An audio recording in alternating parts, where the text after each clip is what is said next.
আসসালামু আলাইকুম বন্ধুগণ, তাজ ভিলেজ ফুডে আপনাদের সকলকে স্বাগত। আশা করি আপনারা সকলেই ভালো আছেন। আজ আমি আর একটা নতুন ভিডিও নিয়ে হাজির হয়েছি।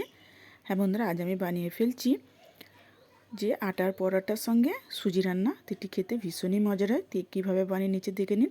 এখানে আমি আটাটা আগে থেকে ভালোভাবে মেখে নিয়েছি। নুন আর যে নর্মাল পানি হয় সে পানি দিয়ে মেখে নিয়েছি। তো এখানে একদম সফট একটা ডো তৈরি হয়ে গেছে। তো আমি কোনো তেল দিইনি। আর এইভাবে দেখুন যে কীভাবে আমি ভিতরে তেল দিয়ে এটিকে পরোটার ভাঁজটা দিয়ে দিচ্ছি। এরমভাবে যখন হাতে খুব কম সময় থাকে আমি এইভাবেই আটার পরোটা বলুন ময়দার পরোটা বলুন এইভাবেই করে থাকি। তো আপনারা একবার হলেও এরকমভাবে পরোটা বানিয়ে দেখবেন। আটার বা ময়দা খুবই সফট হয় আর ফুলেও ধুকল হয়ে যায়। তো এইভাবেই আমি ভিতরে তেল খাইয়ে দিয়ে করে দিলাম। তো এইভাবে আমি সবগুলো ভিতরে তেল খানো হয়ে গেছে। তো একটা ডো নিয়ে ভালোভাবে গোল করে নেব। গোল করে উপর দিয়ে আটা ছড়িয়ে দেবো। তো আপনারা চাইলে এটি ময়দা দিয়েও করে নিতে পারেন, কিন্তু আমি এখানে এটি আটা দিয়ে করে নিচ্ছি। তো ময়দা আমাদের স্বাস্থ্যের পক্ষে খুব একটা ভালো নয়। তা বেশিরভাগ আমি যখন বাড়িতে পরোটা করে থাকি আটারই করে থাকি, আর একদম তেল কম দিয়ে এভাবে আটাটা করে থাকি। আমাদের সকলে খুব পছন্দ করে এইভাবে যখন আমি পরোটাটা করি। তো এদিক ওদিক করে ভালোভাবে এটিকে ভেজে নেব। তো উল্টে পাল্টে আগে এটিকে দেখুন কতটা ফুলেছে।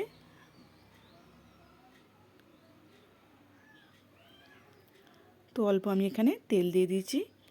তেলটা দেওয়াটা আমার স্কিপ হয়ে গেছে। তো তেলটা দিয়ে একদমই অল্প দেওয়া হয়েছে। তেলটি দিয়ে ভালোভাবে এপিট ওপিট করে ভালোভাবে এটিকে ভেজে নেব।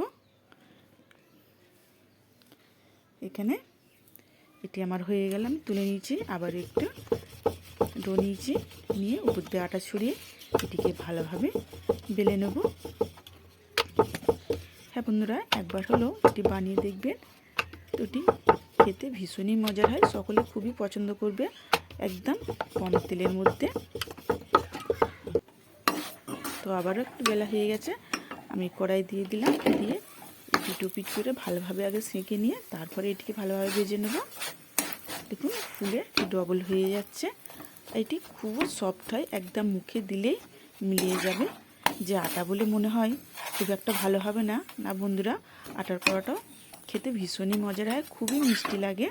তো আমাকে তো ময়দার থেকে না আটার পরোটাটি বেশি ভালো লাগে। তো আমার সবগুলি পরোটা সেঁকা হয়ে গেছে। তো এবার আমি এখানে সুজিটা রান্না করে নেব। সুজি রান্নার জন্য আমি হাঁড়িতে দিয়ে দিলাম ঘি। ঘিটা আমার গরম হয়ে গেছে, আর দিয়ে দিচ্ছি আমি এক বাটি সুজি। সুজিটা ভালোভাবে নেড়ে নেব। গ্যাসের ফ্লেমটা একদমই কম করে রেখেছি, তা না কি হবে পুড়ে যাবে এটি। তো এটিকে ভালোভাবে সুজিটি ঘিয়ের সঙ্গে ভেজে নেব। আর খুব সুন্দর একটা সুগন্ধ বেরিয়েছে। এটিকে ভালোভাবে নেড়ে চেড়ে ঘিটাকে সুজির সঙ্গে ভালোভাবে মাখা মাখা করে নেব। দেখুন সুজিটি আমার ভাজা হয়ে গেছে। আর এখানে আমি দুধ নিয়েছি, দুধটা একবারে দেবো না, অর্ধেকটা দিয়ে দিলাম। দুটিকে ভালোভাবে নেড়ে নেবো যাতে কোনো দলা পেকে না থাকে।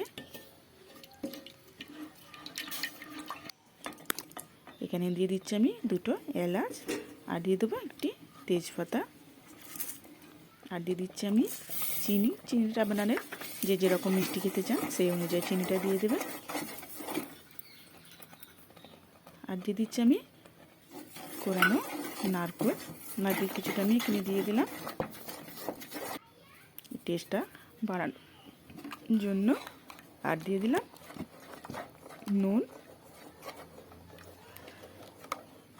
ঘিটিকে ভালোভাবে নেড়ে নেব। দেখুন কতটা গাঢ় হয়ে গেছে, এটা আমার একদম রেডি হয়ে গেছে।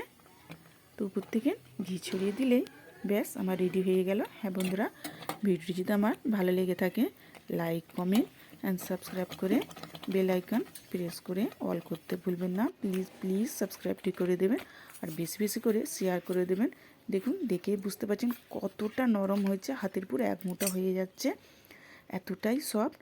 আর এখানে আমি সুজিটা একটা জায়গায় ঢেলে নিয়েছি। ব্যাস আজকে আমার রেডি হয়ে গেল গরম গরম আটার পরোটা। আর তার সাথে আছে সুজি রান্না।